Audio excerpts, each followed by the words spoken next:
एकीकडे लोकसभा निवडणूक आणि दुसरीकडे मुख्यमंत्री एकनाथ शिंदे आज अचानक रात्रीच्या वेळी जळगावात आल्याने राजकीय वर्तुळात चर्चा सुरू झाली आहे।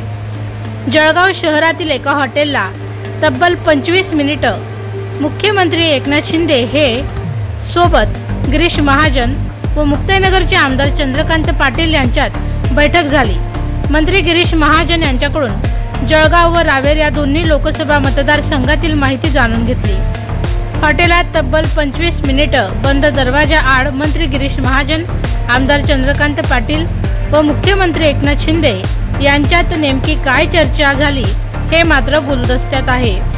त्यानंतर मुख्यमंत्री एकनाथ शिंदे हे मंत्री गिरीश महाजन व चंद्रकांत पाटील यांनाही सोबत घेत एकच वाहनातून धुळ्यातील कार्यक्रमासाठी मार्गस्थ झाले। रावेर मतदारसंघात रक्षा खडसे यांच्या विरोधात चंद्रकांत पाटील यांची नाराजी असल्याने चंद्रकांत पाटील यांची समजूत काढण्याचा प्रयत्न झाल्याची माहिती मिळाली आहे।